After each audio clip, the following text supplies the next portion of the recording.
Kemudian di antara buah dari sikap adil, ya, min samaratil adli fil hukmi isya'atut tuma'ninah fin nufus.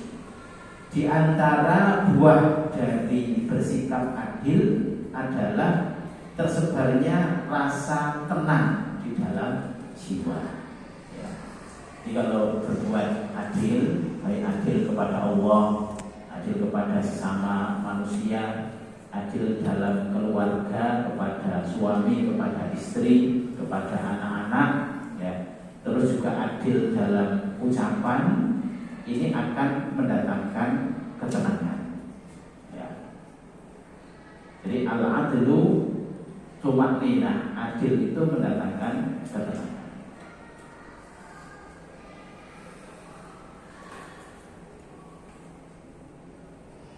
Nah, kemudian dari sekian banyak, ya, macam-macam dalam berbuat adil, kemudian buah dari berbuat adil, adil ini ternyata merupakan satu yang sangat dicintai oleh Allah SWT, sebagaimana tadi saya sebutkan, ya, dalam surat Al-Hujurat ayat 9, wa aqsitu, dan berbuat adillah, innallaha yuhibbul muqsitin, sesungguhnya Allah mencintai orang-orang yang berbuat adil. Adil itu berarti di antara dua hal yang kurang baik, namanya ifrad dan tafrid. Ya.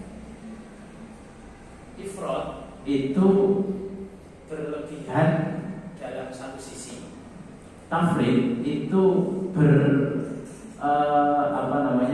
jadi kalau ifrad itu terlalu kaku, kalau tafrid terlalu longgar. Nah, adil itu di antara keduanya, tidak terlalu kaku dalam bersikap, juga tidak terlalu longgar. Ya, misalnya kalau digambarkan kayak ngumpul ke layang-layang dulu, menerbangkan layang-layang itu ada namanya tarik, ada ulur.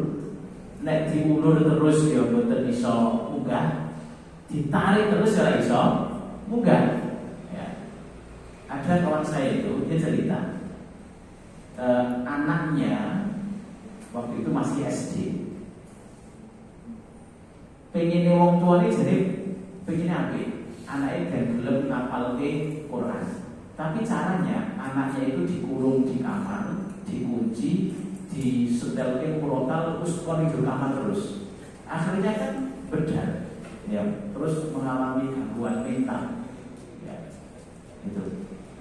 Jadi di antara ifrad dan tafrid, antara sikap berlebihan dan sikap terlalu longgar, nah itulah adil, ya.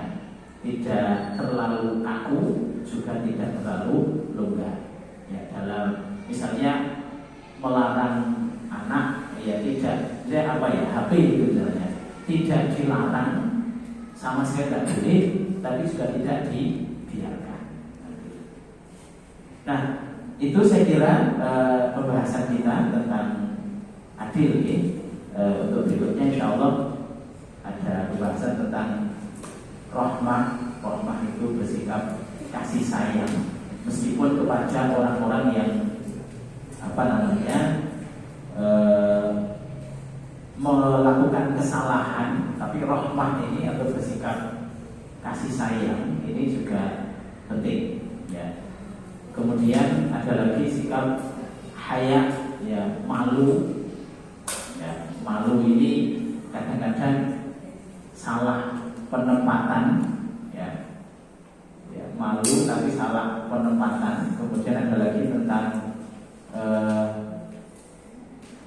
asidqu, ya, jujur. Kemudian sakho itu artinya adalah dermawan dan lain sebagainya. Nah, insya Allah setelah pembahasan tentang akhlak-akhlak yang baik selesai, kita akan lanjutkan sampai bab yang berikutnya, itu tentang fil ibadah, ya, tentang bab ibadah. Kalau dulu akidah sudah di awal, ya. Kemudian ini masih bab akhlak ya, atau apa namanya adab ya. Terus nanti pembahasan yang keempat adalah tentang ibadah. Jadi kalau ibadah itu diawali dari taharah ya, bersuci, wudu sih benar seperti apa, kemudian tentang mandi ya, dan lain sebagainya. Insya Allah setelah pembahasan tentang apa namanya tentang akhlak ini selesai. Baik, saya kira itu yang bisa kita bahas pada kesempatan siang ini. Mungkin ada yang mau disampaikan, monggo. Mencari tentang keutamaannya ya sudah lewat itu saja. Keutamaannya apa namanya, misalnya jamaah 27 kali lipat ya. Keutamaan sedekah akan mencegah dari apa namanya bencana ya. Keutamaan silaturahim, Allah mudahkan luaskan rezekinya dan Allah panjangkan umurnya, hal seperti itu. Wonten J. Saya sebut wonten J. Monggo. Naruh barang di tempatnya saya misalnya. Kan jadi nggak berani makan. Ya. Ada akadnya, takdiran buat kamu. J.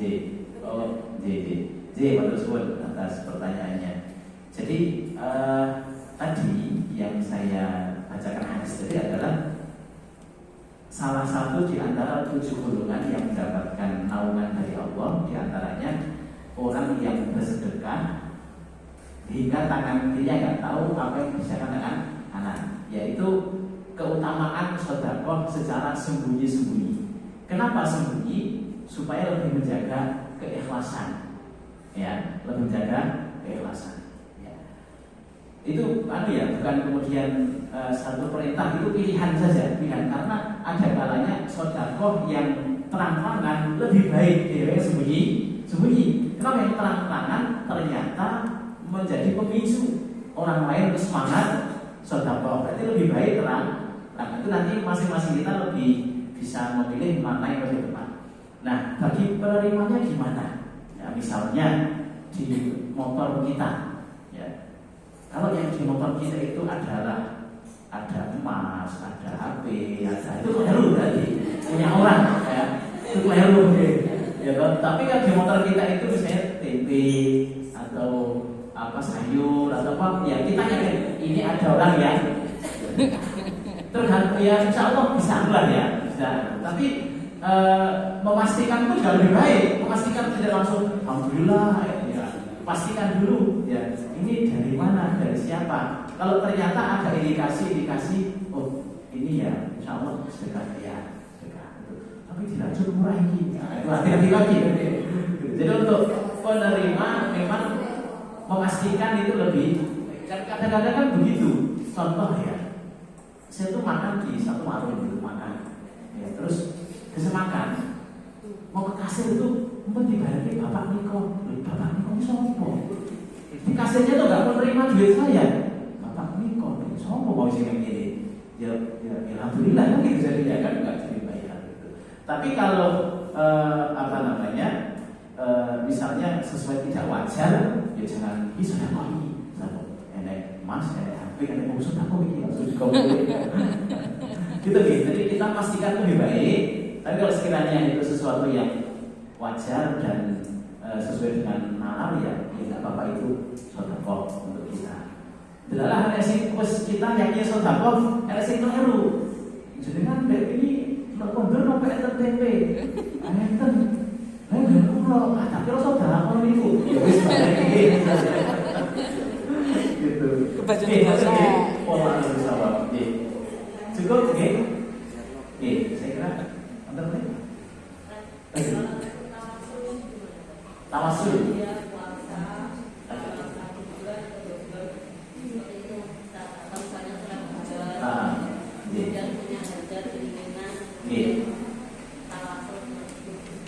Tawasul itu juga diperintahkan.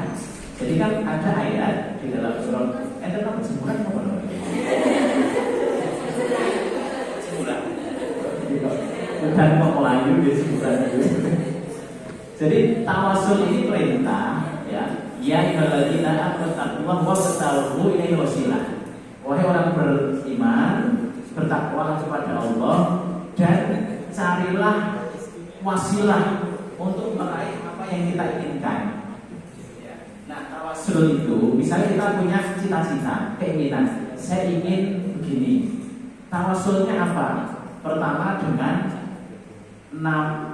dengan Asmaul Husna, nama-nama Allah yang indah. Ya, Asmaul Husna yang di dalam hadis 99 doanya dengan ya Allah, ya kalau hadisnya ya Razzaq, ya dan lain-lain itu. Yang kedua dengan amal soleh. Amal soleh berarti kita puasa, kita sholat, kita sedekah, ini boleh. Ya. Bahkan untuk kesembuhan keluarga kita, saya sedekah, semoga Allah memberikan kesembuhan. Itu boleh, namanya tawasul. Tawasul dengan amal soleh. Nah yang ketiga, tawasul dengan doa orang soleh yang masih hidup. Kita datang ke orang yang kita nilai dia soleh, jaluk dumone, tolong doakan. Tapi kalau orang soleh yang sudah meninggal, yaudah ya. Wis mati mau soal jaluk dumake. Kita datang ke kuburannya orang soleh, Mbak, jaluk dumake anakku ujian. Yole,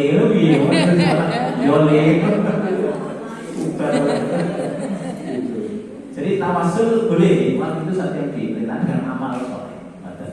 Jadi banyak amal solehnya yang bisa sedekah, bisa puasa, dan akan lebih manfaat lagi kalau amal solehnya itu yang mendatangkan manfaat kepada orang lain. Gitu. Kalau puasa kan berdiri, ya. Tapi ada yang poso, ngekei buka liane semua poso, nah itu kan lebih manfaat. Ya. Kita sholat, tapi kan terus sendiri memberikan fasilitas orang yang sholat lebih baik, ya. Ada lain sebagainya. Jadi tawasul itu yang diperintah. Nanti membedakan niatnya tadi supaya ikhlas adil kepada Allah. Nah, tapi benar. Kalau yang syirik tadi, yang dalam tanda kutip, itu kita berbuat sebenarnya itu untuk Allah, niatnya monggo nyari keuntungan dunia, hanya untuk mendapatkan keuntungan dunia, belas nggak ada akhiratnya sama sekali. Itu sedekah pun gitu. Sedekah itu kata janji Allah dilipat gandakan. Nek niatnya sedekah itu ben apa? Ben duitnya tambah oke. Itu nek sedekah terus duitnya nambah-nambah kan sedikit kecewa. Nah, gitu. Jadi cara membedakannya itu kalau yang tadi, yang pertama, yang tidak adil itu karena niatnya hanya untuk memperoleh keuntungan dunia tok. Ya. Itu. Ada gitu. Oke, saya kira itu kalau sudah cukup, sudah 3 pertanyaan sudah mewakili ya, mewakili yang semuanya.